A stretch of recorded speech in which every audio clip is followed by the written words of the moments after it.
regional news. The TVWan Midday News, Monday to Friday, live at 12 p.m. on TVWan. Digicel TV, home of Rugby League. Dial *515# to subscribe.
Hello, this is the Midday News. Thanks for joining us.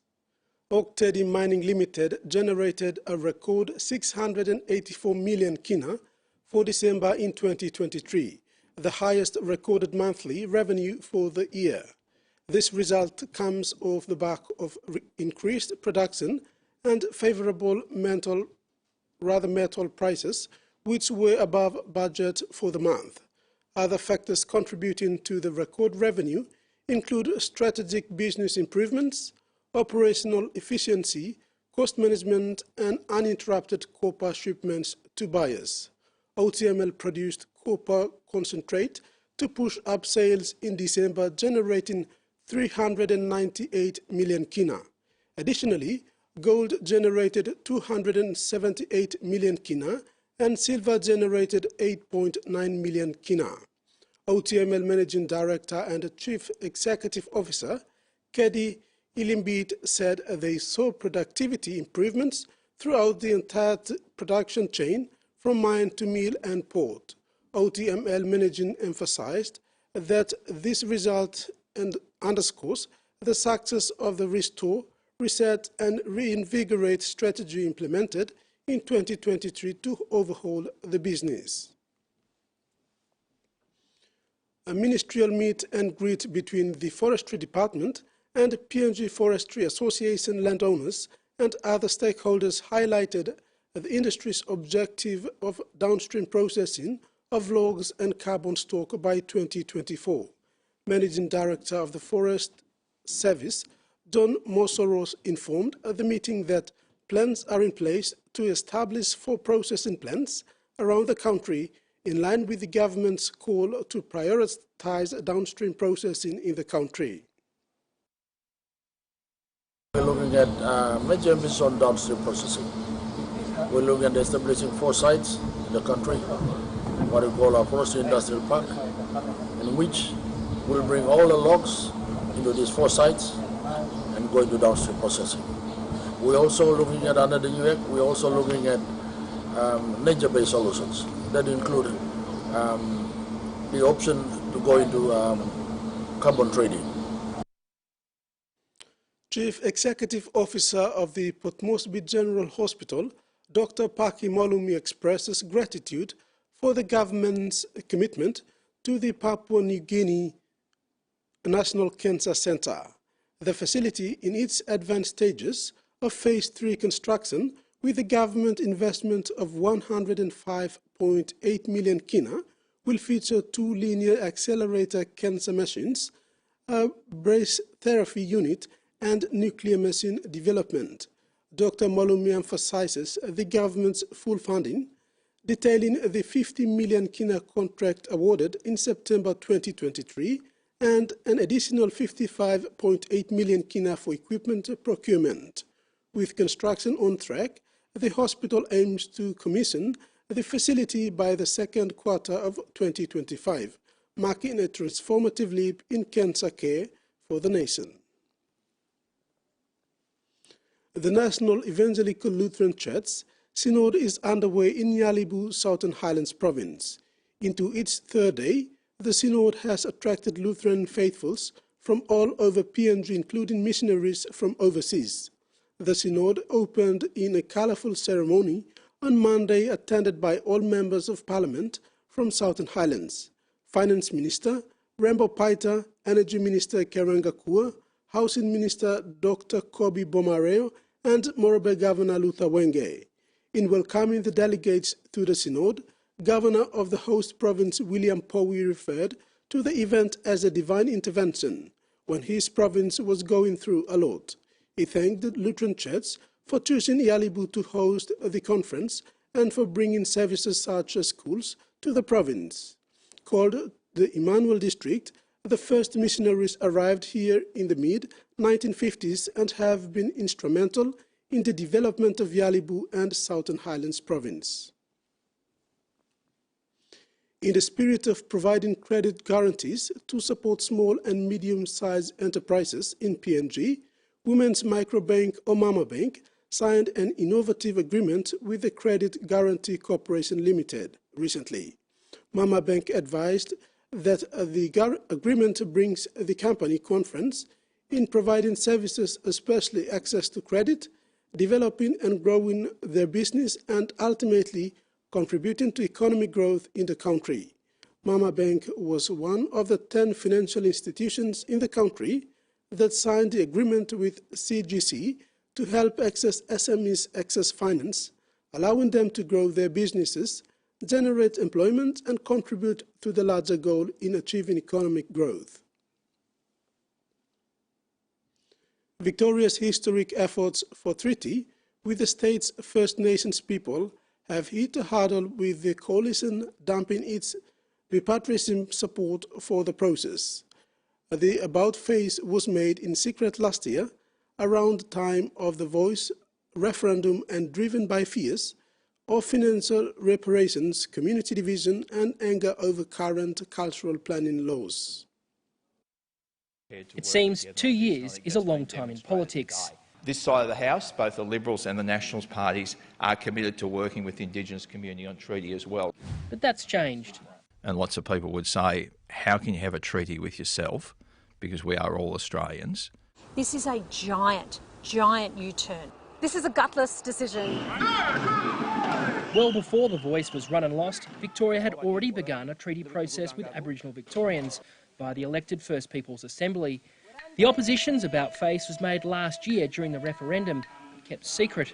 John Pasuto is now singing from a familiar song sheet. The top priority has to be closing the gap in life outcomes, and we don't believe that a treaty is absolutely necessary to achieve that.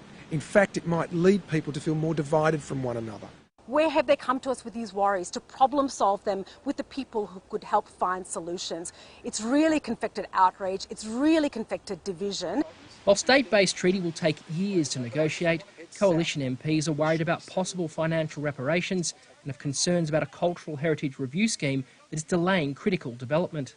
What does it say about John Pasuto and the Liberal Party that they are using this to crab walk away from a bigger, broader, important program of reform? I think anyone who's had involvement in the cultural heritage space here in Victoria will know that it's not a perfect system, and the reality is that treaty provides an opportunity to address some of those things in really meaningful ways. The opposition stance won't stop the treaty, but it has stoked fears it will undermine the process, that a future coalition government may strike it down. The decision sits well within the coalition. After the emphatic defeat of the Voice, this is seen as a boost for its base, even if it risks further alienating some moderate voters. But that's a deliberate and calculated risk.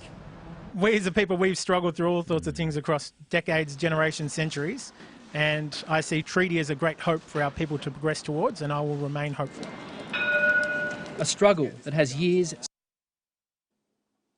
Almost 900 kilometres of the Queensland coast is on cyclone watch this morning, including Townsville, Mackay and the Whitsunday Islands, slowly moving tropical low, expected to develop into cyclone Kirili in the Coral Sea later today or early tomorrow morning.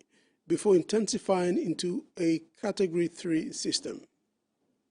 Queensland Fire and Emergency Services meetings are going on this morning. The Disaster Management Committee meeting here in Queensland is meeting today to discuss what assets need to be put in place to deal with this possible cyclone hitting the Queensland coast.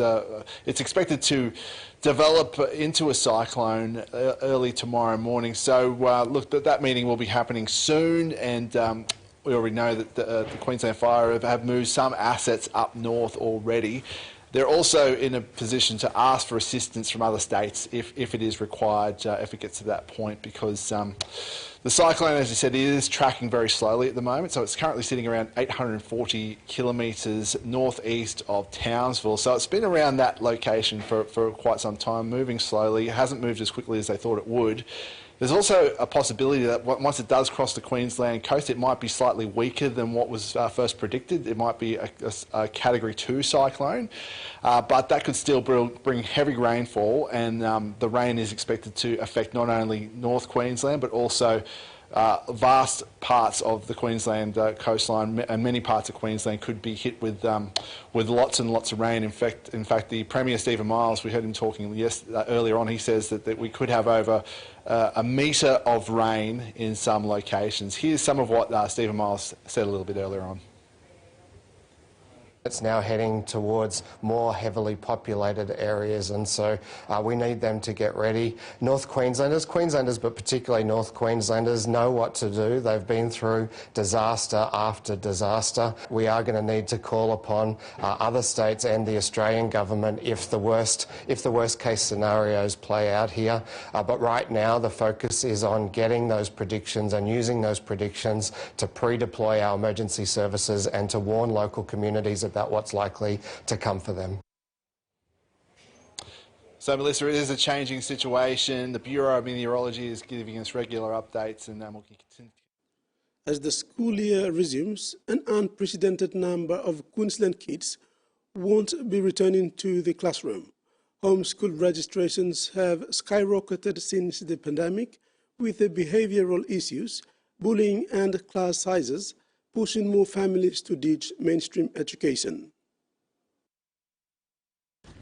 No school desk, no worries. It's been 6 years since the Porter kids flipped their approach to learning. They're like, what school do you go to? And I'm like, I'm homeschooled. And they're like, you're so lucky.